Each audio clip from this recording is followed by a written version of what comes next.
आज की इस अदालत में बहुत सी गंभीर, बहुत अहम, बहुत ही इंटरेस्टिंग चर्चा हम करने जा रहे हैं। गंभीर इसलिए क्योंकि बाजार में गंभीर गिरावट हमने इस सप्ताह आते हुए देखी। 4% से ज्यादा बाजार में गिरावट आई है।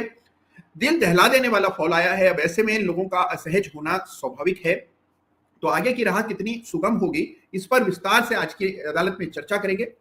साथ में अब क्या करना चाहिए, बाइंग के लेवल्स कौन से ठीक हैं, चार्ट क्या कह रहे हैं, इंटरेस्टिंग चार्ट कौन से हैं, इन तमाम चीजों पर चर्चा आज की अदालत में होगी। तो बहुत ही रोचक अदालत होने वाली है। और हाँ, आज की अदालत में एक बड़ी इंपॉर्टेंट घोषणा होने वाली है, इसलिए दिल थाम करके बैठिए। अदालत लग चुकी है। आप सबका फिर एक बार अदालत में बहुत बहुत स्वागत। सवाल आ रहे थे, मैं सवाल ले लेता हूं पहले, फिर आगे बढ़ेंगे। ओके, ग्रेट ग्रेट, बड़े इंटरेस्टिंग सवाल है। सबसे पहले नूरैन अहमद साहब का एक सवाल है। उनका सवाल यह है कि सर, जब मार्केट बंद होती है तो फिर ये गैप अप गैप डाउन कैसे हो जाता है, इसको जरा बताइए। तो भाई नूरैन जी, बड़ा सिंपल सा मॉडल है। मान लीजिए आज बाजार बंद हुआ, जो आज तक की सारी जानकारी थी वो सारी जानकारी बंद होने की कीमत में रिफ्लेक्ट हो जाती है। यानी कि अगर आपको पता था कि ये लड़ाई होने वाली है, आपको ये पता है कि बजट आने वाला है, आपको पता है कि ड्यूटी कट होगा, जो भी जानकारी जिस किसी व्यक्ति के पास भी है, वो सारी जानकारी जो है उस अंतिम कीमत में रिफ्लेक्ट हो जाती है। लेकिन बाजार बंद होने के बाद मान लीजिए कोई नई घटना घटती है जिसकी जानकारी हमें बाजार के दौरान नहीं थी। मिसाल के तौर पर बाजार बंद हुआ और उसके बाद आपने देखा कि खाड़ी में जंग का ऐलान हो गया, या कोई बॉम्ब अटैक हो गया, कुछ भी ऐसा हुआ जो कि अप्रत्याशित था और जिसका कोई अनुमान बाजार के दौरान किसी को भी नहीं था। तो अब क्या होगा, अगले दिन बाजार उस नई खबर को पचाएगा। तो जो बेचने वाले हैं वो अब एक दाम पर बेचने के लिए आतुर होंगे, जिस दाम पर वो कल नहीं बेचना चाहते थे। और जो खरीदने वाले थे अब वो खरीदने में संकोच करेंगे, क्योंकि उन्हें नहीं पता कि अब क्या होगा आगे। वो डर गए, कल तो खुशी खुशी खरीद करके जा रहे थे, लेकिन आज खरीदने में सब कतरा रहे हैं क्योंकि ये नई जानकारी आ गई है। तो खरीदार नीचे के दाम पर खरीदेगा, बिकवाल को भी मजबूरन नीचे के दाम पर बेचना पड़ेगा। तो ऑटोमेटिकली अगले दिन जो पहला ट्रेड होगा वही गैप के साथ नीचे होता हुआ दिखेगा, और इसी वजह से गैप डाउन होता हुआ आपको दिखता है। तो गैप डाउन और गैप अप कब होता है, जब कोई नई खबर, जो कि कल तक बाजार को जिसका अनुमान नहीं था, उसको कम वक्त में बाजार पचाता है। किसी नई खबर, नई जानकारी को कम वक्त में जब बाजार पचाने का काम करता है, तो उसकी वजह से गैप अप गैप डाउन होते हैं, जो कि कई बार हमें पूरी तरह से ट्रैप कर लेते हैं। अब आपने चार्ट देखा, सब कुछ अच्छा था, खरीद करके गए, अगले दिन आपने देखा कि कोई जलजला आ गया, बाजार खुला ही बड़े गैप के साथ। तो ऐसे में भला कोई व्यक्ति क्या करे, करना क्या चाहिए, अपने लेवल्स का ख्याल रखिए। गैप डाउन हो गया, बिल्कुल चिंता मत कीजिए, कोई स्ट्रेस में मत आइए, ये मत सोचिए मेरे साथ ही ऐसा क्यों होता है, सारी कायनात मेरे खिलाफ है, ये ट्रेड ही गलत है, काम ही गलत है, देखो नीचे खुल गया। फिर आप अगले झांके खबरें बटोरे, उससे बेहतर क्या है, जो आपके सामने रिजल्ट आ रहा है, जो आपके सामने जानकारी है, उसको फेस वैल्यू पर लीजिए और चार्ट के आधार पर निर्णय कीजिए। तो चार्ट कह रहा है निकलने को, तो बिल्कुल निकलिए, और इस चीज का आपको ख्याल रखना है। अच्छा, एक हमारे केवल गाला साहब है, वो सवाल कर रहे हैं शक्ति पंप्स पर और लॉयड इंजीनियरिंग पर। चलिए इन चार्ट्स को हम देखेंगे, लेकिन उससे पहले हमें अपनी कुछ और चर्चाएं करनी जरूरी हैं। तो पहले मैं वो चर्चाएं निपटा लेता हूं, फिर आगे बढ़ेंगे। अच्छा, एक हमारे टीम संजीव है, उनका भी संदेश पढ़ देता हूं, बड़ा अच्छा संदेश भेज रहे हैं। वो ये कह रहे हैं कि सर, इस गिरावट में मैं पूरा सुकून में हूं और लगातार प्रॉफिटेबल हूं। संजीव जी भी हमारे सेनानी हैं और बहुत ही शानदार काम कर रहे हैं, बहुत अच्छा लग रहा है सुन करके। अच्छा, इसके अलावा वाह वाह, ग्रेट। चलिए, तो कई सारे लोग आ गए हैं। सचिन चंसारिया जी आ गए हैं, हर्ष मौर्य जी आ गए हैं, गणेश राम सिन्हा आ गए हैं, फिर उसके अलावा कैलाश नरवाड़े साहब आ गए हैं, निमेश जी आ गए हैं, हितेश जी आ गए हैं, रॉबर्ट रॉबिन आ गए हैं, गुरप्रीत सहगल आ गए हैं, संजय जी पधार गए हैं, अनवित आ गए हैं, सचिन सिंह चंसारिया जी आ गए हैं, नीलेश चौहान आए हैं, सुभाशीष मैती आए हैं, और भारत भूषण जी, पूनम जी, मिस्त्री मौलिक जी, सोनिया शर्मा जी और रमेश जाजू साहब, आप सब लोग अदालत में समय से आए। कुछ लोग अभी अभी जुड़ रहे हैं, और हमारे सौरभ बत्रा साहब आ गए थे शुरू में ही।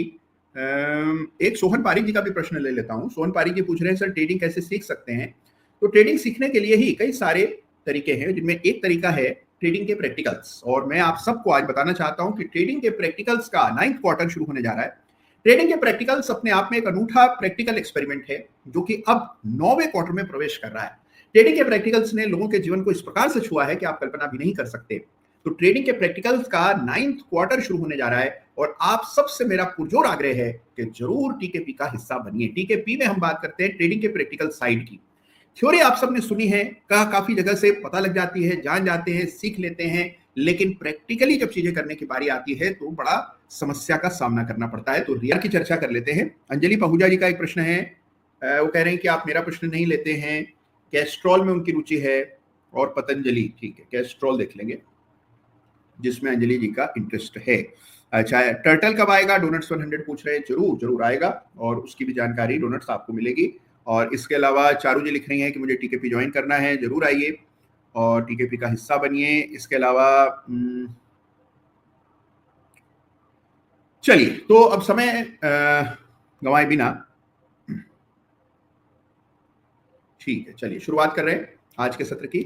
अच्छा, कृष्ण कुमार सिंह साहब हैं हमारे, जो ये कह रहे हैं कि भाई ये टीकेपी क्या होता है। तो टीकेपी क्या होता है इसको अभी अभी मैंने समझाया था। ट्रेडिंग के प्रैक्टिकल्स करके एक विशेष कार्यक्रम है जिसका सेशन 2 बार सप्ताह में, एक बुधवार को और रविवार को होता है। और टीकेपी 9 शुरू होने जा रहा है बहुत जल्द, यानी कि 13 अक्टूबर से।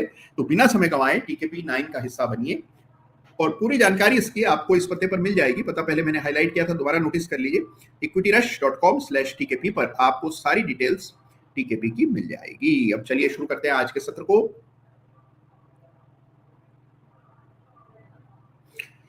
चलिए, तो सबसे पहले आइए चार्ट्स का रुख करते हैं। आपके सामने निफ्टी का चार्ट है। बाजार में इस सप्ताह आप देख रहे हैं बहुत उठापटक चली।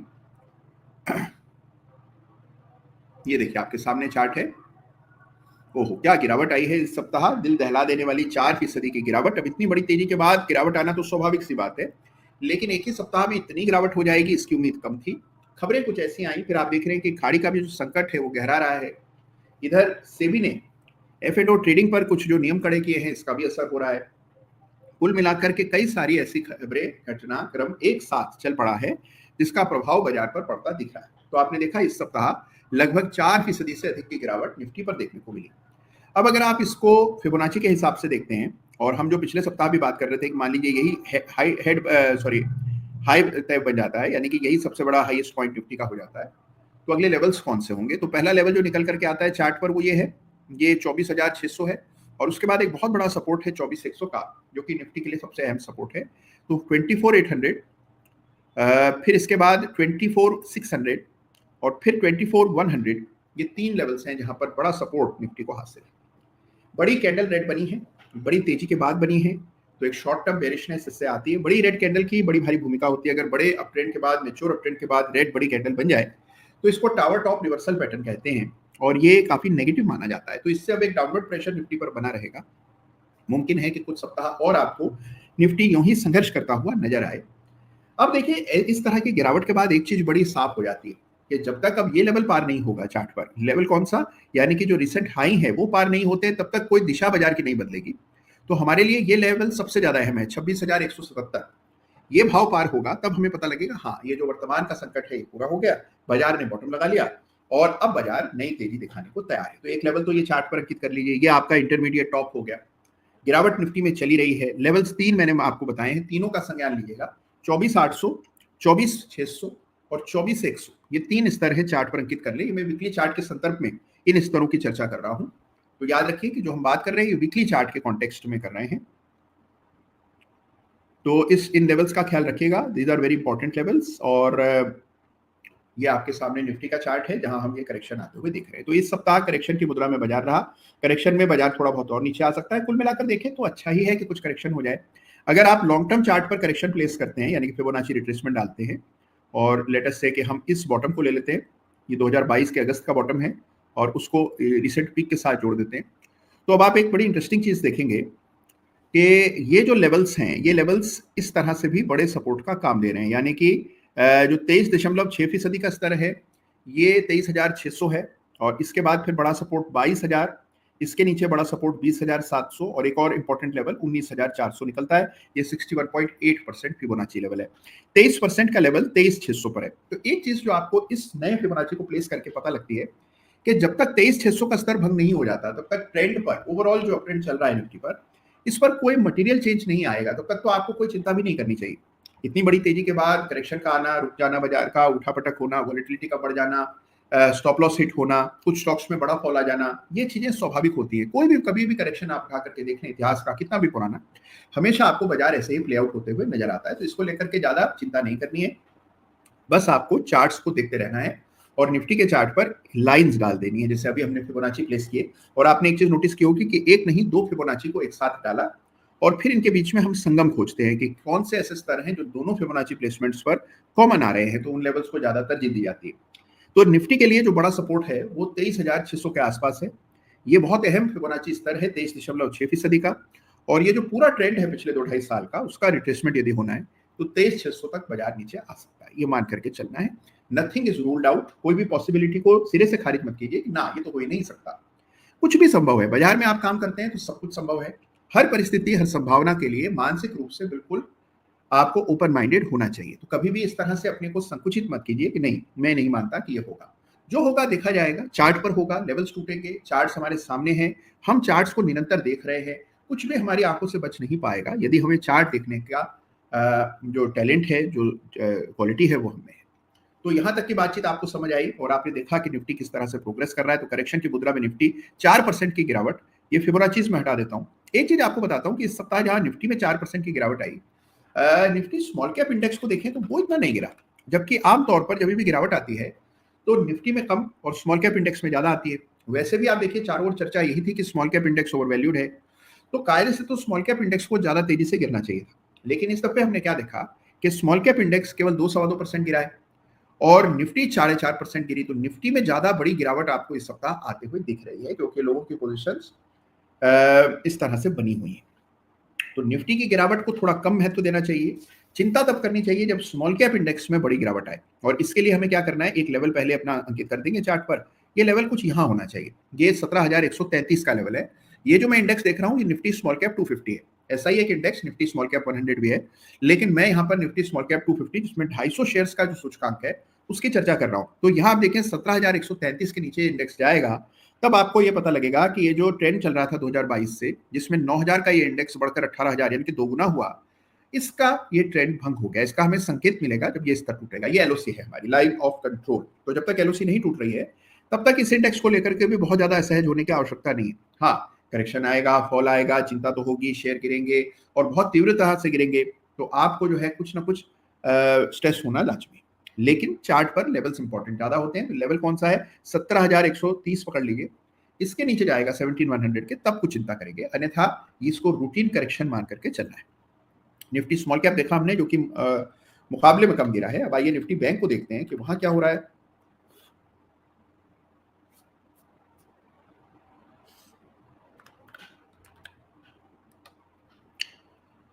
चलिए, तो ये निफ्टी बैंक है। निफ्टी बैंक भी निफ्टी के साथ कदम ताल करता हुआ बिल्कुल उतना ही गिरा जितना निफ्टी गिरा लगभग। तो यहाँ पर भी 4% की गिरावट, एक बिल्कुल टर्न अराउंड हुआ, बड़ा ब्रेकआउट हुआ था बैंक निफ्टी में, तेजी के अच्छे संकेत बन रहे थे, एचडीएफसी बैंक में ब्रेकआउट हुआ, लेकिन फिर आया फॉल, और फॉल भी क्या जबरदस्त आया। देखिए इस सप्ताह 4% से ज्यादा का फॉल बैंक निफ्टी में आते हुए दिखा। बैंक निफ्टी के लिए अब सपोर्ट कौन से इंपॉर्टेंट है, आइए देख लेते हैं। देखिए एक लेवल जो आपको चार्ट पर तुरंत मार्क कर लेना चाहिए वो लेवल ये है। इस लेवल की इंपॉर्टेंस समाप्त हो गई है, ये लेवल है, और ये 53,780 53,780, ये लेवल भी कम इंपॉर्टेंट है, लेकिन ये लेवल्स इंपॉर्टेंट हैं। तो हमारे लिए अब दो ही लेवल सबसे ज्यादा महत्व रखते हैं, और ये दोनों लेवल मैंने चार्ट पर अंकित किए हुए हैं। ऊपर 53,782, नीचे 50,500। ये लेवल्स जो है ये निफ्टी, बैंक निफ्टी को डिटरमिन करेंगे कि बैंक निफ्टी में अगला दिशा दशा क्या होती है। तो अगर 50,500 के नीचे बैंक निफ्टी के नीचे निकल जाता है तो आप मान के चलिए कि स्थिति बिगड़ गई है, ट्रेंड डिसरप्ट हो गया है, परेशानियां बढ़ेंगी, लॉन्ग अनवाइंडिंग होगी और बड़े पैमाने पर शॉर्ट्स भी बिल्ड होंगे। तो फिर 50,500 के नीचे बैंक निफ्टी वाकई कमजोर हो जाएगा। तो अभी बैंक निफ्टी भी रेंज में है और वॉलेटाइल है, बड़ी बड़ी कैंडल्स बन रही हैं, एक सप्ताह 2% ऊपर, दूसरे सप्ताह 4% नीचे। इस प्रकार की वॉलिटिलिटी बैंक निफ्टी में कई महीनों के बाद देखने को मिल रही है। थोड़ी सावधानी बरतने में हर्ज नहीं, और लेवल्स को ध्यान में रखें। निफ्टी देखा, बैंक निफ्टी देखा, स्मॉल कैप इंडेक्स देखा। आइए देखते हैं यूएस में क्या चल रहा है। देखिए अब इस जो गिरावट आई है हमारे यहाँ, ये इसकी वजह घरेलू है। ये आपको ये चार्ट देख करके समझ आता है कि हमारे जो डोमेस्टिक फैक्टर्स हैं, जिसमें कई सारे ऐसी घटनाएं हैं। देखिए एक आज हरियाणा में चुनाव है, आप जानते ही हैं, तो ये नहीं भूलना चाहिए कि राज्यों के चुनाव भी चल रहे हैं, और राज्यों के चुनाव का असर भी बाजार पर पड़ता है। अभी जब चुनाव के परिणाम आने लगेंगे और उससे जुड़ी जो अटकलें हैं वो और ज्यादा चलने लगेंगी, तो आप देखेंगे कि उसका भी परिणाम, उसका भी असर बाजार पर पड़ेगा। तो हमारे जो घरेलू फैक्टर्स हैं वो एक बार बाजार पर ज्यादा हावी। अगर आप वैश्विक संकेतों को देखें तो वहां से ऐसा कोई नेगेटिव संकेत नहीं है। कुल मिलाकर डाउ जोन्स भी नए हाइज बना रहा है, डाउ जोन्स भी इस उठापटक में बिल्कुल नई दिशा दिखा रहा है। तो कोई खास ऐसे परेशानी यूएस मार्केट से नहीं। रहा सवाल जो डोमेस्टिक इश्यूज हमारे चल रहे हैं, ये सारे भी सेटल हो जाएंगे इन टाइम। तो कुछ भी ऐसा नहीं है जो कि बहुत ज्यादा चिंताजनक हो, स्थिति काबू में है और चार्ट को देखें, लेवल्स को मार्क कर लें और मान करके चलिए कि जब बाजार इतना एलिवेटेड होता है, इतने ऊंचे स्तरों पर काम कर रहा होता है, हल्की सी negative news, negative sentiment, selling pressure या कोई बड़ी नेगेटिव खबर की आशंका भी बाजार को अचानक से बड़ा नर्वस कर सकती है, और वही होता हुआ दिखा इस सप्ताह। लेकिन अगर आप बिना नर्वस हुए चार्ट्स पर फोकस होकर के चलेंगे और उसे अपना दिशा उसी से लेंगे तो आपको उतनी परेशानी पेश नहीं आएगी। तो global cues are okay. India VIX देख लेते हैं। हाँ, तो इंडिया विक्स ने भी सिर उठाया है कई सप्ताह महीनों के बाद, और इस सप्ताह 18% की तेजी, 14% के ऊपर इंडिया विक्स बंद हुआ। तो इंडिया विक्स में उछाल, ये थोड़ी चिंता है। यूएसटी आईएनआर देखिए। हाँ, देखिए असली संकट जो है उसका आपको अनुमान यहां से हो रहा है। ये जो डॉलर की तेजी है ये हमारी पूरी स्थिति को बिगाड़ रही है। डॉलर की तेजी का अर्थ क्या है? रिस्क ऑफ, यानी कि खतरा लेने की जो एक टेंडेंसी है वो कम हो गई है। इसी वजह से हम देख रहे हैं कि सिल्वर तेज हो रहा है, गोल्ड तेज हो रहा है, डॉलर तेज हो रहा है, संकट गहरा रहा है खाड़ी में। अभी तक यूएस मार्केट्स पर असर नहीं पड़ा है क्योंकि वहां पर भी चुनावी सरगर्मियां बहुत तेज है, लेकिन कुल मिलाकर के देखें तो डॉलर का बढ़ना शुभ संकेत नहीं है। तो इंडियन मार्केट्स गिरे, डॉलर चढ़ा। लगातार आपको अदालत में मैं कहता आया हूं कि जब जब डॉलर बढ़ा है तब तक उसका नकारात्मक प्रभाव निफ्टी पर पड़ा है, वही हुआ इस दफे। और यहां पर हमने एक अच्छी तेजी देखी डॉलर में, मुकाबले में आपको गिरावट देखनी पड़ी निफ्टी पर। तो ये आपके सामने 84 के ऊपर पहली दफे पहला वीकली क्लोज आया है। This is the first time in history कि 84 के ऊपर जो है वीकली क्लोज डॉलर में आता हुआ दिख रहा है। तो डॉलर से संभावनाएं बिगड़ती हुई नजर आ रही हैं। ये डॉलर का चार्ट है। यूएस मार्केट हमने देखे, इंडियन मार्केट्स देखे। एक दफे अब क्योंकि मैंने गोल्ड का नाम ले लिया है तो आइए गोल्ड के चार्ट को देखते हैं, क्या वहां से क्या संदेश है। देखिए गोल्ड भी नए कीर्तिमान बना रहा है और 76,000 के ऊपर गोल्ड हो गया। देखिए तो गोल्ड में बड़ी तेजी बन रही है। तो कुल मिलाकर के जो हमारे संकेत हैं वो पिछले सप्ताह के मुकाबले काफी हद तक बिगड़े हैं। तो सावधानी बरतने का, कॉशन रखने का, लेवल्स का ध्यान रखने का समय आया है। मिस एडवेंचर से बचना है। कोई भी आनंद फानंद में ऐसे ही कुछ भी ना खरीद लें, चलो देख लेंगे क्या हो जाएगा, बढ़ ही जाएगा। ये जो भावना है कि देखा जाएगा, खरीद लेते हैं, रख लेते हैं और खरीद लेते हैं, एवरेज कर लेते हैं, बाजार कहाँ जाएगा देखना, ऊपर ही जाना चाहिए, इस भावना से बाहर आने का समय आया है। तो अब क्या है, हर ट्रेड को सोच समझकर, हर निवेश को पूरा टटोल करके करना है। निवेश तब करें जब और कोई विकल्प ही ना रहे। आप इतने ज्यादा उस निवेश को लेकर के आश्वस्त हो कि नहीं ये तो निश्चित बढ़ेगा या बढ़ना ही चाहिए, तभी आपको निवेश करना है। हल्का सा भी शंका शुबा मन में है, जाने दीजिए, और बहुत अवसर आएंगे, लेकिन सावधानी रखना इन स्तरों पर आवश्यक, अति आवश्यक है। तो हम बाजार को देख रहे हैं, बाजार में कुछ कमजोरी, ग्लोबल जो सिग्नल्स हैं वो भी कमजोर, डॉलर में तेजी, साथ में हमने तेजी देखी है गोल्ड में। क्रूड देख लेते हैं। क्रूड क्योंकि देखिए सीधे तौर पर गल्फ से इसका लेना देना है और हम वहां देख रहे हैं, वहां तो रॉकेट मिसाइल चल रहे हैं दिन भर। तो अब हम क्या देखते हैं कि भाई ठीक है, रेंज चल रही थी और उसमें एक सपोर्ट था और ये 5500 के आसपास सपोर्ट था, वहीं से हम बाउंस आता हुआ देख रहे हैं। 11% इस सप्ताह क्रूड तेज हुआ और ये स्वाभाविक है भी। देखिए अगर वहां संकट गहराएगा तो उसका असर तो क्रूड पर पड़ेगा ही। क्रूड सप्लाईज भी डिसरप्ट हो सकती हैं, हो सकता है कि जंग और गहरा जाए, उसमें सारे कंट्रीज जो है इन्वॉल्व हो जाएं। और यही से देखिए अगर आप इतिहास उठा करके देखेंगे तो जब कभी विश्व युद्ध हुए हैं, बड़े युद्ध हुए हैं, तो उनकी संभावनाएं ऐसी बनी हैं। दो छोटे देश लड़े और वो लड़ाई जो है वो एस्केलेट हो गई, लोगों ने साइड्स लेना शुरू किया, अलग अलग देश अलग अलग तरफ से उतरने लगे और पूरा विश्व युद्ध जैसी परिस्थिति बन जाती। तो यही जो है इंपॉर्टेंट है। इसलिए हर जो संकट है, विशेष रूप से खाड़ी के संकट जो हैं, खाड़ी में जो संघर्ष लगातार चलते रहते हैं, इसको बाजार बड़ी करीब से देखता है क्योंकि इसका सीधा संबंध क्रूड ऑयल से होता है। तो क्रूड में हम उछाल आते हुए देख रहे हैं। तो ये वर्तमान स्थिति है बाजार की, कोई बहुत ज्यादा सकारात्मक नहीं है, बहुत पॉजिटिव नहीं है, बहुत आपको आरामदेह स्थिति नहीं है। यहाँ पर सावधानी रखने का और बिल्कुल सचेत रहने का, हर लेवल को, हर चार्ट को खुद से एनालाइज करने का समय आ गया है। तो ये निफ्टी ग्लोबल मार्केट्स की हमने चर्चा की। इस बीच सवालों का ढेर लग गया है। कई सारे प्रश्न ऐसे हैं जो अदालत के सामने विचाराधीन हैं और उन पर निर्णय बहुत जल्द मैं देने जा रहा हूं। ओके,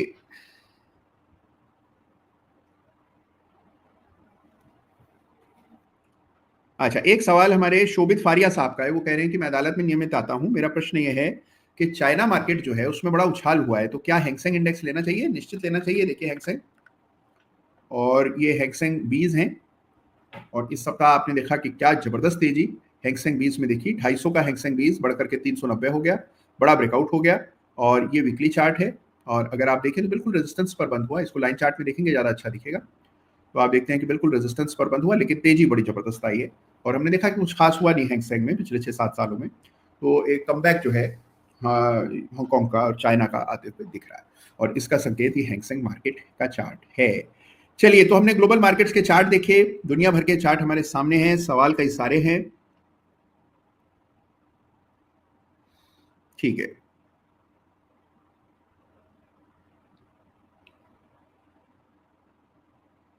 अच्छा, एक हमारे प्रवेश जी का प्रश्न है, उनका प्रश्न है कि सर क्या ये हमेशा ऐसा होता है कि यूएस डॉलर आईएनआर ऊपर जाता है तो निफ्टी इंडियन मार्केट नीचे आते हैं? हमेशा मतलब अधिकांश बार प्रवेश जी, क्योंकि कई ऐसे अवसर हैं जब ऐसा नहीं भी हुआ था, जैसे कि 2007-8 की रैली आप देखेंगे तो डॉलर भी बढ़ रहा था, निफ्टी भी बढ़ रहा था, तो कभी कभार ऐसा होता है, लेकिन अधिकांश बार डॉलर यदि बढ़ता है तो उसका नकारात्मक प्रभाव इंडियन मार्केट्स पर पड़ता है। उसकी वजह है, ठोस वजह है कि भाई अगर देखिए डॉलर बढ़ेगा तो उसका मतलब क्या है कि डॉलर का पलायन हो रहा है, पैसा भारत से बाहर निकल करके विदेशों में जा रहा है। जब भारत में पैसा का पलायन होता है तभी डॉलर की मांग बढ़ती है और पैसे का बाहर जाने का सूचक होता है कि डॉलर बढ़ गया। अगर पैसा आ रहा है विदेशों से भारत में पैसा आ रहा है तो रुपए की मांग बढ़ेगी, डॉलर में कमजोरी आएगी, तो इस तरह इसको देखना चाहिए। लेकिन इस बार ये जो डॉलर की तेजी है इसके कारण वैश्विक अस्थिरता और यूएस मार्केट में जो कुछ चल रहा है, फिर देखिए फेडरल रिजर्व की जो मीटिंग है, इन तमाम चीजों का असर आपको ग्लोबल मार्केट्स पर देखने को मिल रहा है। चलिए, तो बहुत सारे प्रश्नों के जवाब देने हैं, कई सारी बातें करनी है, तो समय कम है, इसलिए बिना समय गवाए आइए सीधे कुछ एक प्रश्न जो लंबित हैं अदालत के सामने, सबसे पहले उन प्रश्नों का निपटारा कर लूं और फिर आगे बढ़ूंगा। आगे बढ़ने से पहले हाँ, एक चीज आपको याद दिला दूं, और अभी अभी मैं बात कह रहा था कि भाई अच्छी चाय पीनी चाहिए या अच्छी चाय पियेंगे, तो एक बड़ा अच्छा मुझे आप सबको जानकारी देते हुए बहुत हर्ष हो रहा है। अब तो हम लगा चुके हैं कई सारे चार्ट्स देखने, तो आइए चार्ट्स का रुख करते हैं। चलिए, तो अभी हम चार्ट देख रहे थे ये हैंगसेंग 20 का। अब इसके बाद जो चार्ट देखना है हमें, कैस्ट्रॉल पर सवाल आया था कार्यक्रम की शुरुआत में, तो कैस्ट्रॉल के इस चार्ट को देख लेते हैं सबसे पहले। कैस्ट्रॉल है, एमएनसी स्टॉक है, बड़ी तेजी आई, तेजी के बाद डबल टॉप पैटर्न बना, पैटर्न बन जाने के बाद ब्रेकडाउन हुआ, ये बड़े बड़े विक्स ऊपर की तरफ बने हुए हैं और ये आपको बता रहे हैं कि भाई शेयर ऊपर नहीं टिक रहा है, ऊपर जाता है जरूर 280 तक, लेकिन फिर नीचे फिसल जाता है। तो यहाँ 270 को पार करने में इसको बड़ी परेशानी पेश आ रही है। ये जाता जरूर है सप्ताह के भीतर, लेकिन सप्ताह अंत में नीचे आ जाता है, यानी कि 270 पार नहीं हुआ और ये एक रेजिस्टेंस है। अब ये लोकसभा का भी आंकड़ा होता है 270, लेकिन यहां पर भी यही महत्वपूर्ण आंकड़ा था 270 और ये पार नहीं हुआ, गिरावट हो गई और डबल टॉप पैटर्न बन गए, फिर ब्रेकडाउन हो गया। पहले सिमेट्रिकल ट्रायंगल भी चार्ट पर अंकित है, वहां से अच्छी तेजी बनी, तेजी बनकर के 270 तक गया, फिर वहां से गिरावट, double top pattern, stock under correction. अब देख लीजिए फिबोनाची वगैरह डाल करके कि क्या लेवल्स निकलते हैं। हाँ, रहा सवाल आपका कि एलओसी कहाँ डाला जाए, तो ये लेवल है इंपॉर्टेंट, तो इसके आसपास आप एलओसी डाल दीजिए। ये लेवल टूटा तो फिर बड़ा सपोर्ट आपको सीधा 186 पर नजर आएगा। तो कैस्ट्रॉल का चार्ट है, कायदा तो यही था कि इसी कैंडल पर डबल टॉप पैटर्न कंप्लीट होने पर ही आपको एग्जिट के संकेत मिल गए। कैस्ट्रॉल के बाद एक सवाल आया है शक्ति पंप्स पर। वाह, क्या चार्ट है! शक्ति पंप्स का चार्ट देख करके बड़ा आनंद आता है। मुझे याद है कि ये दो शेयर जो हैं, रोटो पंप, शक्ति पंप्स, और साथ ही तो इन तमाम चार्ट्स में हमने जबरदस्त तेजी देखी है और अभी भी मुझे लगता है कि जो स्ट्रक्चर है बड़ा स्ट्रांग है। आप देखिए कहाँ ये शेयर 600 रुपए का होता था और कहाँ आज 4500 रुपए का भाव है, गजब! और बहुत कम समय में, साल सवा साल में तेजी आई है। तो बहुत जबरदस्त ब्रेकआउट हुआ शक्ति पंप्स में, वहां से तेजी बनी, लेवल्स हायर बॉटम बनते रहे, ब्रेकआउट्स हुए। तो अभी क्या करना चाहिए, यह सवाल। एलओसी डाल दीजिए, अब तो देखिए बहुत लेट हो गया है। जो सही मौका था वो तो चार्ट पर पहले संकित था, वो था असली लेवल। और अब जो है, अब ये रेजिस्टेंस सपोर्ट है, ये रेजिस्टेंस है और ये दायरा है जो कि 4700 से लगभग 4900 का है और इसी दायरे के भीतर ये चार्ट पर आप ट्रेड होते हुए देख रहे हैं। तो ये स्थिति है। कुल मिलाकर के कहूं तो शक्ति पंप मजबूत चार्ट है, ये लेवल इंपॉर्टेंट है, इनको अंकित कर लें, एलओसी मार्क कर लें और बाकी चीजें फिर आप स्वयं ही समझ जाएंगे। तो ये हमारे सामने चार्ट है पर शक्ति पंप्स, इंटरेस्टिंग चार्ट है। बहुत सारे और प्रश्न आ रहे हैं अदालत में। एक हमारे सचिन जी ने अभी भी प्रश्न किया है एचसीसी पर, एचसीसी के चार्ट को भी देखते हैं। अब एचसीसी एक जमाने में तो सब इसको भुला चुके थे, निराश होकर के स्टॉक को भूल गए थे, लेकिन अब इसमें तेजी बनी। 20 रुपए से जो ब्रेकआउट हुआ उसके बाद स्टॉक सीधा 45, 45 से सीधा 56, 56 के बाद करेक्शन, करेक्शन के बाद ब्रेकडाउन, ब्रेकडाउन कहाँ हुआ, 45 के नीचे। चिंता एक बात की है कि अगर एक ऐसे तिरछी ट्रेंड लाइन डाली जाए तो आप देखेंगे कि ये ट्रेंड लाइन जो है अभी भी इंटेक्ट है। तो गिरावट तो आ रही है, ब्रेकडाउन भी हो रहे हैं, सपोर्ट्स भी टूट रहे हैं, ये लेवल इंपॉर्टेंट है। तो करना क्या चाहिए, सावधानी बरतनी चाहिए, कोई वजह नहीं है चार्ट पर कि आप कुछ भी करें। एलओसी मार्क कर लें,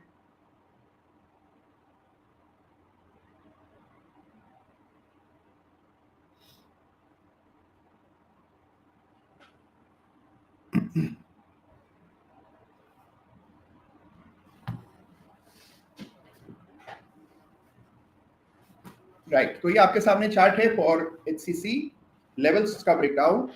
बड़ा सपोर्ट चार्ट पर अब कहाँ है, यानी कि LOC क्या होनी चाहिए वो देखते हैं। तो बड़ा LOC का लेवल तो बड़ा साफ दिखता है चार्ट पर, और ये लेवल जो है इसको यहाँ रख लें। तो ये लाइन ऑफ कंट्रोल यानी कि LOC हो गया, और सपोर्ट आप देख रहे हैं पहले ही 45 रुपए पर भंग हो गया है।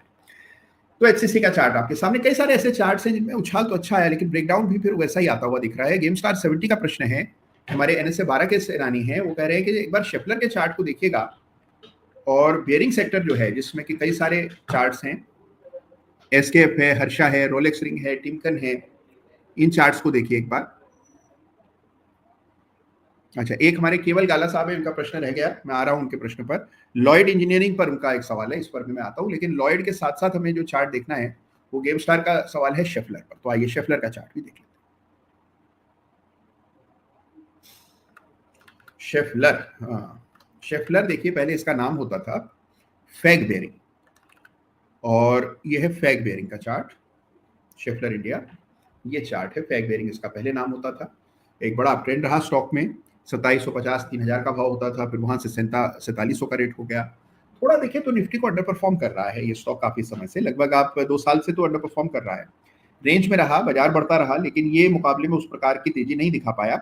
और ये सपोर्ट है, ये पहले रेजिस्टेंस था, फिबोनाची में हटाए देता हूँ, तो ये है लेवल जिसको आपको इंपॉर्टेंस देनी है। अब सवाल ये था कि जो पूरा स्पेस है, यानी कि बेयरिंग्स का जो स्पेस है, इसका क्या किस प्रकार का चार्ट है। तो देखिए पूरा स्पेस कंसोलिडेशन की मुद्रा में है, बहुत जबरदस्त यहाँ पर मोमेंटम है, रहा है, और अब थोड़ा यहाँ पर ठहराव देखने को मिल रहा है। तो ये परिस्थिति है, चार्ट मजबूत है ये, और सपोर्ट की रेखा मैंने चार्ट पर अंकित की हुई है 3600 के आसपास, 3870 का भाव है। ये शेफलर इंडिया का चार्ट है। इसी प्रकार से टिमकन का चार्ट देखें, या फिर आप NRB बेयरिंग का देखें, हर्षा इंजीनियरिंग का देखें। एक चीज मैं इन तमाम चार्ट्स के बारे में कहना चाहता हूँ, देखिए ये जो चार्ट्स हैं, विशेष रूप से शेफलर जैसी MNC कंपनी है या टिमकन है, ये कोई ट्रेड के लिए नहीं होते हैं, ये शेयर्स होते हैं, निवेश योग्य शेयर्स हैं। ये तो आपको खरीद करके इनको होल्ड करना पड़ता है, तभी आपको इनका अच्छा मोमेंटम मिलता है। लेकिन हाँ, जब मोमेंटम हो तब खरीदें, मोमेंटम नहीं है, स्टॉक रुका हुआ है, रेंज में कंसोलिडेट कर रहा है, तो उस समय जाया होता है। आजकल जो अपॉर्चुनिटी कॉस्ट है वो बहुत हाई, अगर एक जगह अटके रहे और बाकी जगह बाजार बहुत बढ़ गया तो आपको फिर बाद में बड़ा मलाल होता है। इसीलिए अच्छे चार्ट्स ढूंढिए, अच्छे स्टॉक्स ढूंढिए। शेफलर जबरदस्त कंपनी है, चार्ट पर जब मोमेंटम आएगा, मौका आएगा, स्ट्रक्चर ऐसा होगा, तब जरूर इसकी ओर देखिएगा। फिलहाल एक LOC डाल दीजिए, 3609 पर LOC डालकर निश्चिंत हो जाएंगे आप। तो ये शेफलर का चार्ट है। इसके अलावा लॉयड इंजीनियरिंग पर एक प्रश्न आया था पहले, गाला साहब ने पूछा था, तो मैं उस सवाल पर आ जाता हूँ। यह है लॉयड इंजीनियरिंग, तेजी में है, बड़ा ब्रेकआउट हुआ, और शायद यही सवाल का कारण है कि भाई क्या करना चाहिए। ये लॉयड इंजीनियरिंग का चार्ट है, बड़ा ब्रेकआउट पिछले सप्ताह हुआ, इस सप्ताह भी अच्छी तेजी बनी, 50 रुपए का भाव है। ये लॉयड इंजीनियरिंग, और फिलहाल तेजी जारी है। तो ये LOC मार्क कर लीजिए 44 रुपए पर, और नया ब्रेकआउट तो आ ही गया है। तो ये कई सारे और प्रश्न हैं जो अदालत के सामने आ रहे हैं, और तेजी से उन सवालों के जवाब मिल रहे हैं। ठीक है, एक हमारे अंकित जी हैं, बड़े अच्छा उन्होंने लिखा है। वो कह रहे हैं सर आज कोई प्रश्न नहीं करूंगा, ओनली वॉचिंग एंड लर्निंग। वाह, बहुत बढ़िया, बहुत शानदार अंकित जी, मजा आ गया आपकी बात सुनकर। आराम से इत्मीनान से बैठिए, और हाँ, चाय की व्यवस्था हो जाए तो चाय अपने बगल में रख लें, धीरे धीरे चाय की चुस्की लेते हुए अदालत की कार्रवाई का मजा लें। कुछ ना कुछ नया पता लगता है। कई बार हम चार्ट गलत देखते हैं, कोई छोटी चीज नहीं पता होती है, देखने का नजरिया बदल जाता है, थोड़ा सुकून मिलता है। मान लीजिए आप किसी चार्ट को लेकर के ओवर एनालिसिस कर रहे हैं, उससे बच जाते हैं। तो ये तमाम चीजें आप अदालत में समझते हैं और जानते हैं। चलिए, इसके बाद और बहुत से सवाल आ रहे हैं। अच्छा, एक विशाल पारिक साहब हमारे हैं, वो ये कह रहे हैं कि एपिग्राल और जुबिलेंट इंग्रेविया। तो मैं जुबिलेंट इंग्रेविया का चार्ट देखता हूँ।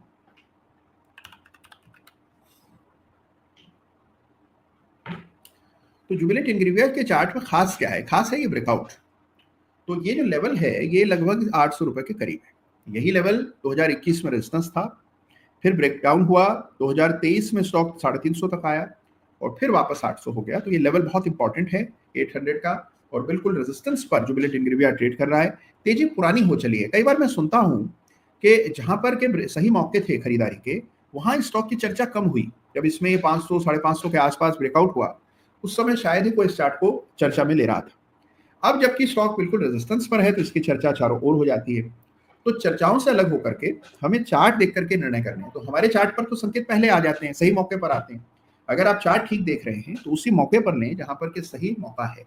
बाद में जब उसकी पूरे खासो आम हर व्यक्ति उसकी बात करने लगता है, तब तक ऑलरेडी कई बार देर हो चुकी है तो होती है, तो थोड़ा सा समय से लें। और अगर मौका चूक गए हैं तो फिर मलाल ना करें, और बहुत से मौके आएंगे और बहुत से चार्ट्स हैं, अच्छी कंपनियों के चार्ट्स का अभाव भारत में नहीं है, तो आपको बहुत से चार्ट्स ऐसे नजर आएंगे जहां अब मौका बन रहा है। तो ये जुबिलेंट इनग्रीविया का चार्ट है जिस पर प्रश्न आया था, और बड़ा इंटरेस्टिंग चार्ट है। अच्छा, एक मोहम्मद रफीक साहब हैं हमारे, उन्होंने एक प्रश्न किया है, वो कह रहे हैं कि जो नए नियम आए हैं सेबी के एफ को लेकर, इसका क्या असर पड़ेगा? इसका गहरा असर पड़ेगा डेरिवेटिव मार्केट पर मोहम्मद साहब, और इसी का जो पूर्वाभास है, या कहें कि इसी के डर के मारे बाजार में गिरावट आती हुई दिख रही है। लेकिन हमारे बाजार की एक बड़ी ताकत है, और वो है कि खबरें, न्यूज़, रेगुलेशन, पहली बार हम इससे नहीं निपट रहे हैं, तो लगातार ही चेंज होते रहते हैं।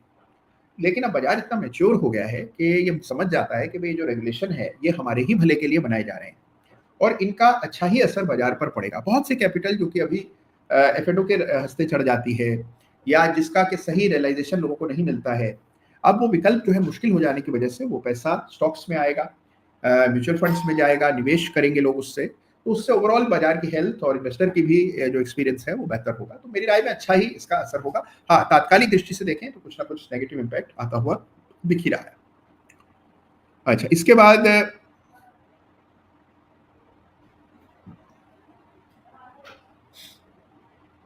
चलिए, बहुत सारे और इंटरेस्टिंग सवाल आ रहे हैं अदालत में।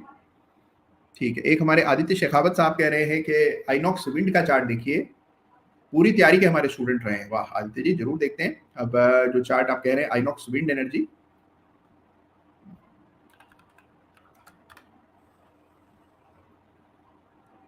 ये चार्ट है, बहुत अच्छी तेजी बनी थी आइनॉक्स विंड में। कहाँ 65-70 रुपए का शेयर होता था, वहां से बढ़कर 260 चला गया, फिर करेक्शन हुआ। करेक्शन 2 सप्ताह से चल रहा है, थोड़ा सा सीवियर करेक्शन है, क्योंकि भाई आप देखिए तेजी भी बहुत गजब की बनी थी। तो कुल मिलाकर ठीक है चार्ट। लेवल्स मार्क कर लीजिए, कोई खास चुनौती लेवल्स मार्क करने में नहीं है, कुछ लेवल्स ऑलरेडी मार्क्ड है, तो इनको ध्यान दीजिए। बाकी तेजी के बाद करेक्शन आना तो लाजमी होता है, कोई ना कोई वजह बन जाती है। पैटर्न बना था बेरिश एंगल्फिंग, देख ही लिया होगा आपने, और उसके बाद से गिरावट। तो कुल मिलाकर चीजें ठीक हैं, नियंत्रण में है, सामान्य है, ये आपको चार्ट देखकर पता लगता है। और ये जो पूरा स्पेस है इसमें हम जबरदस्त मोमेंटम देख रहे हैं। हमारे दीपक कुंचिकर साहब हैं, वो कह रहे हैं कि मैं एनएसए 13 का सेनानी हूँ, आरईसी और पीएफसी का वीकली चार्ट में डबल टॉप हुआ है, लॉन्ग टर्म प्रॉफिट क्या निकल वो करने चाहिए? तो डबल टॉप दिख रहा है इनको आरईसी और पीएफसी के लॉन्ग टर्म चार्ट्स पर। तो आरईसी का चार्ट देखते हैं।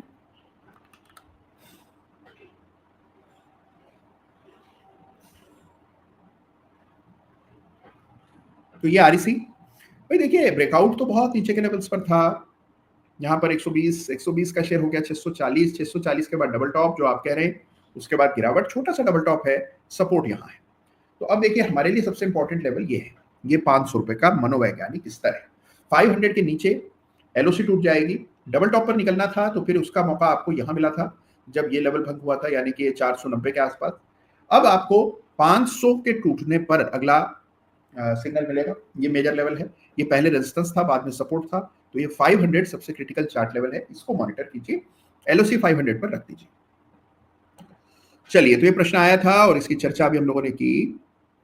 अच्छा, एक हमारे सुहुलस दास साहब हैं, उनका सवाल ये है, सर आपका स्मॉल केस पोर्टफोलियो के बारे में बताइए। तो जरूर, हमारे 2 स्मॉल केस है, पहला है वेल्थ क्रिएटर, दूसरा है मोमेंटम मैट्रिक्स, और दोनों जो पोर्टफोलियोज हैं यानी कि स्मॉल केस जो है, वो दोनों जो हैं मोमेंटम इन्वेस्टिंग से जुड़े मॉडल्स हैं, जहां पर के बाजार की दिशा दशा को देखकर उन चार्ट्स को चुना जाता है जो बाजार से बेहतर प्रदर्शन कर रहे हैं। तो आउट परफॉर्मर्स को चूज करते हैं, दोनों में मोमेंटम मैट्रिक्स ज्यादा अग्रेसिव और वेल्थ क्रिएटर मुकाबले में कम अग्रेसिव, लो चढ़ का होता है। तो इन दोनों के बारे में जानना हो तो आप हमारी स्मॉल केस की वेबसाइट पर जाइए, kunalsaraogi.smallcase.com, और सारी मालूमात हासिल कीजिए, तुरंत इसका हिस्सा बन जाइए। चलिए, तो हुलस जी का प्रश्न था, जवाब मिल गया इनको भी।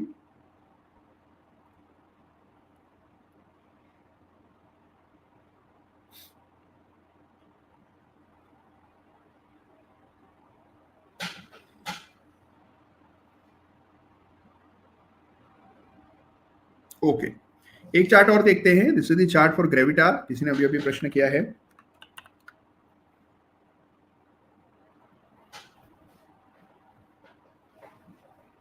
देखिए, तो ये ग्रेविटा का प्रश्न है, इस पर देखिए मैंने पहले फिबोनाची डाला था, फिबोनाची मैंने रिट्रेसमेंट देखने के लिए डाला था, तो देखिए बिल्कुल हमारा जो 382% लेवल है, यहीं से टकराकर इनवर्स हेड एंड शोल्डर बनाकर तेजी आई, उसके बाद ब्रेकआउट हुआ, 1150 के ऊपर स्टॉक निकला, सीधा 2600 तक बिना रुके चला गया। तो ग्रेविटा इंडिया में तेजी ऑलरेडी आ चुकी है। अब आपको करना क्या है, ट्रेलिंग स्टॉप लॉस रखें, लेवल्स को मार्क करें चार्ट पर और उस तरह से काम करें।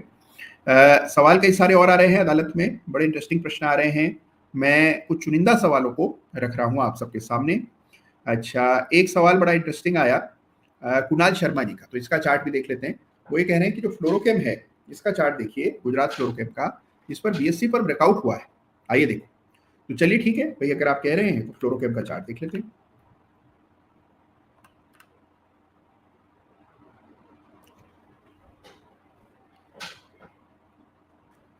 Right, this is the chart for Fluorochem. Line यहां पे रखें और आप देखेंगे कि ब्रेकआउट हुआ, करेक्शन हुआ, करेक्शन में स्टॉक बिल्कुल सपोर्ट तक आया। ये बाकी केमिकल स्टॉक्स को आउट परफॉर्म कर रहा है। गुजरात फ्लोरोकेम ब्रेकआउट दिया है, ब्रेकआउट आया है 4065 के ऊपर। तो स्ट्रक्चर स्ट्रॉन्ग है, इंटरेस्टिंग चार्ट है, जरूर से स्टडी कीजिए इस सप्ताह। तो देखिए, अदालत में आने के फायदे क्या हैं कि न केवल आपको अपने चार्ट के बारे में बेहतर पता लगता है, बल्कि इतने सारे लोग अलग अलग चार्ट्स की चर्चा करते हैं तो बहुत कुछ नया पता लगता है। कई नए चार्ट्स के बारे में पता लगता है जिनको आमतौर पर हम लोग ट्रैक नहीं करते या जिस पर हमारी निगाह नहीं गई होती। अच्छा, LIC में क्या करें, 1200 का प्राइस में 6000 स्टॉक लिए थे, 1200 का प्राइस आएगा क्या, ये देखिए किसी को नहीं पता होता है कि कौन सा प्राइस आएगा। हमारा काम क्या है, चार्ट देख करके व्हाट इज मोस्ट लाइकली इसका अंदाजा लगाते हैं। तो आइए LIC का चार्ट देखते हैं।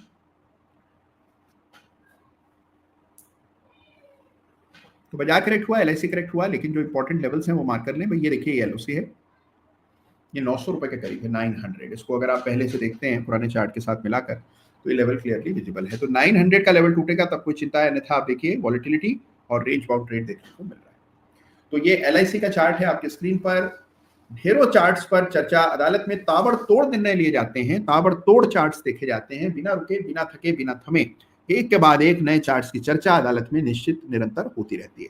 एक सवाल अभी कैंपस एक्टिवेयर पर किसी ने पूछा है कि क्या यहाँ पर inverse head and shoulder pattern बना है। तो ये कैंपस एक्टिवेयर बिल्कुल बना है, ब्रेकआउट हुआ, ब्रेकआउट के बाद करेक्शन। तो inverse head and shoulder, left shoulder, head, right shoulder बना हुआ है, कोई चिंता नहीं है, सही पहचाना है आपने।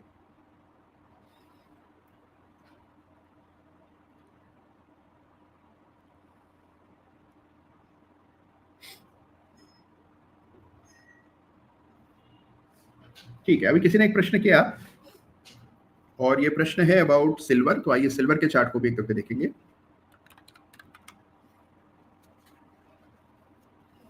तो बड़ी तेजी सिल्वर में भी, सिल्वर भी 1 लाख की ओर बढ़ रहा है और हम देख रहे हैं कि 93,000 हो चुका है सिल्वर। बड़ा ब्रेकआउट हुआ, ब्रेकआउट के बाद करेक्शन बड़ा स्टीप आया, स्टीप करेक्शन के बाद ब्रेकआउट। तो silver is at 1,93,000 heading towards 1 lakh. तो स्ट्रॉन्ग चार्ट है सिल्वर का। और सिल्वर को मिली थी चार्ट ऑफ द वीक का टाइटल और वहीं से हमने देखा सिल्वर में शानदार तेजी बनी। अच्छा, एक प्रश्न पूछ रहे हैं बीबी साहब, वो कह रहे हैं कि I am short in Bajaj auto and Mahindra, दोनों चार्ट्स देखिएगा और कैनरा बैंक का चार्ट भी देखिएगा। तो चलिए बजाज ऑटो और M&M, कैनरा बैंक, 3 चार्ट्स देखते हैं। सबसे पहले M&M। तो ये आपके सामने M&M का चार्ट है, शॉर्ट किया है तो शॉर्ट टर्म व्यू होगा, तो डेली देख लेते हैं। ये चार्ट है, तो अब यहाँ पर क्या दिखता है भाई, एक सपोर्ट यहाँ है और एक LOC का लेवल ये है और ये कुल मिलाकर स्थिति है। रेंज में चल रहा था, करेक्शन आ रहा है, तो ऐसे कोई खास कमजोरी भी नहीं दिख रही है M&M में कम से कम। और इसके अलावा इन्होंने जो चार्ट देखे हैं इसमें बजाज ऑटो भी है और कैनरा बैंक भी है। तो बजाज ऑटो को देख लेते हैं।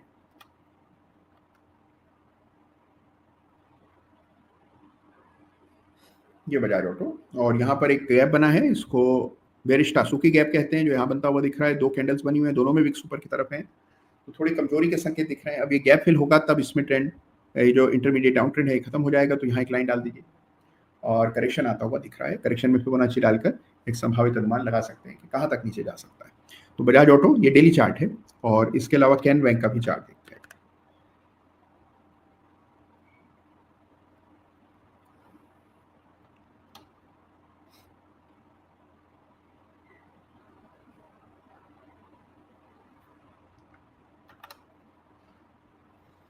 ये कैनरा बैंक, कमजोरी यहाँ पर भी दिख रही है, रेजिस्टेंस मार्क कर लें चार्ट पर, सपोर्ट मार्क कर लें और आप देखते हैं अंडर परफॉर्म कर रहा है।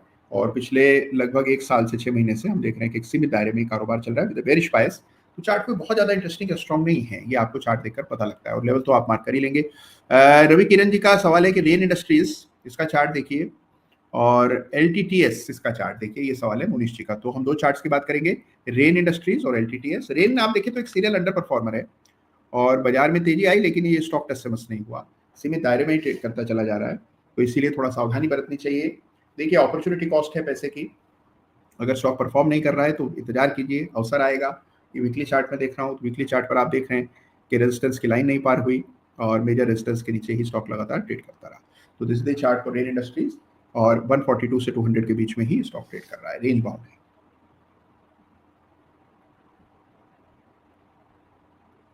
एलटीटीएस देखिए, खेल देखिए चार्ट्स का, लाइन अगर आप डाल दें तो मजाल है कि लाइन अपना काम ना दिखाए। देखिए ये 5800 पर मैंने रेखा डाली, एलटीटीएस ने 2022 की जनवरी में इस लाइन को सम्मान दिया, उसके बाद इसको 21 तोपों की सलामी अप्रैल में दी, और फिर आप देखिए फिर से सितंबर में इसी लाइन से टकराकर लुढ़क गया। इसका मतलब लाइन पार नहीं हो रही है, और ये लाइन है 5800 की, क्योंकि 3 बार कोशिश होने के बावजूद एलटी टेक में पार नहीं हुई है। तो चार्ट्स देखेंगे तो आपको चीजें बड़ी साफ दिखने लगेंगी, कोई खास इसमें मेहनत नहीं करनी पड़ती, एफर्टलेसली चार्ट पर सही लकीरें डालें और फिर देखिए आनंद।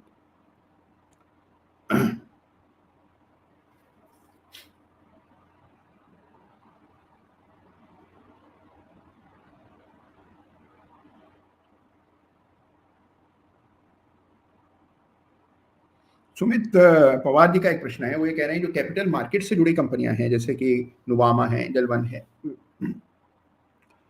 इन आईसीसी सिक्योरिटीज इत्यादि, तो इनमें निवेश कैसा रहता है? बड़ा अच्छा रहता है। देखिए बाजार में तो पैसा आ ही रहा है, पैसा कहाँ जाएगा? इन्हीं कंपनियों में जाएगा और इनका इसको फायदा होगा। तो बड़ी सारी कंपनियां हैं वेल्थ मैनेजमेंट में, ट्रेडिंग में, ब्रोकरेज में, एसेट मैनेजमेंट में, फिर फाइनेंशियल इंटरमीडियरीज हैं, ऐसी कंपनियां हैं जो कि मार्केट इंफ्रास्ट्रक्चर से जुड़ी कंपनियां हैं, जैसे कैम्स है, सीडीएसएल है। तो इस तरह की कंपनियां जरूर पूरे स्पेस को इवेल्युएट कीजिए, और अगर बाजार में तेजी रही, बाजार में नया पैसा इसी गति से आता रहा, तो आप देखेंगे कि इन कंपनीज का उज्जवल भविष्य आपको देखने को मिलेगा। चार्ट भी सबके दमदार है, लेकिन हाँ चार्ट देखिए, एंट्री लेवल खोजिए, सही मौका तलाशिए, ये बहुत जरूरी बात है। अच्छा, अब एक प्रश्न रॉकस्टार म्यूजिक का आया है, कह रहे हैं कुणाल सर सिप्ला, सन फार्मा, टाटा पावर। वाह बहुत बढ़िया, तीनों चार्ट अच्छे हैं। मैं बात करूंगा सन फार्मा की। क्या चार्ट, वाह बड़े समय बाद ये चार्ट देखने को मिला। मुझे याद है कि एक जमाना था सन फार्मा बाजार को बड़े पैमाने पर अंडर परफॉर्म करता रहा, लोग इससे पूरी तरह से उकता चुके थे, लेकिन फिर उसके बाद जिस प्रकार की तेजी यहाँ बनी, वाह अनबिलीवेबल। और हमने देखा कि कैसे ब्रेकआउट हुआ चार्ट पर, ब्रेकआउट के बाद 1000 का स्टॉक 2000 हो चला है, हायर बॉटम बन रहे हैं, होल्ड करें, चार्ट देखें, लेवल्स मार्क कर लें। तो यहाँ पर एक बड़ा सपोर्ट है, ये एलओसी हो जाएगा, ये रेजिस्टेंस लेवल है, तो ये 2 लाइंस मार्क करें, and you don't need to mark any further lines. तो ये सन फार्मा का चार्ट है।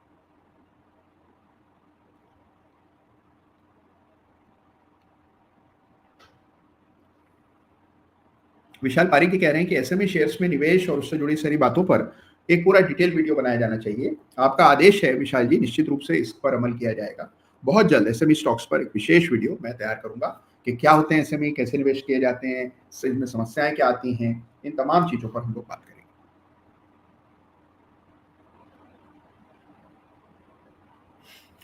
चलिए, तो दर्जनों चार्ट अदालत में हमने देखे, और एक सवाल है, अभी अभी जो प्रश्न आया है, ये प्रश्न किया है हमारे दीपक साहू जी ने। उनका प्रश्न यह है कि सर बाजार की गिरावट में खरीदें या वापसी का इंतजार करें? देखिए निर्णय तो आपका होगा दीपक जी, लेकिन चार्ट पर संकेत साफ हो जाते हैं। आपको चार्ट दिख रहा है, ट्रेंड इंटैक्ट है, ट्रेंड पर कोई क्षति नहीं पहुंची है। ट्रेंड रिजम्पशन कहीं से होता हुआ दिखेगा तो वहां पर विचार कीजिएगा। भाई ट्रेंड बदल जाता, दुनिया भर के बाजार गिर रहे होते, स्मॉल कैप स्टॉक्स ज्यादा गिर रहे होते, तो हम कहते हैं कि हाँ संकट है जो बड़ा गहराएगा। अभी तक फिलहाल कोई ऐसी स्थिति नहीं दिखती है कि संकट काबू से बाहर चले जाएंगे। तो ये जो अभी स्थिति बन रही है, इसको लेकर आशंकित बाजार अवश्य है, लेकिन ट्रेंड पर कोई क्षति, किसी प्रकार का कोई खतरा नहीं है। तो यह है अभी तक की बातचीत। कई सारे चार्ट्स हम लोगों ने अदालत में देखे, और अब देखिए आज की अदालत रैपिड फायर सवाल जवाब की अदालत रही। तो आज हमने किसी से चर्चा नहीं की, आज हमारा फोकस रहा चार्ट्स देखने पर, और चार्ट्स देखने पर आपका भी फोकस बना रहेगा तो जीवन बदल जाएगा। और एक हमारे तुषार भगत साहब हैं,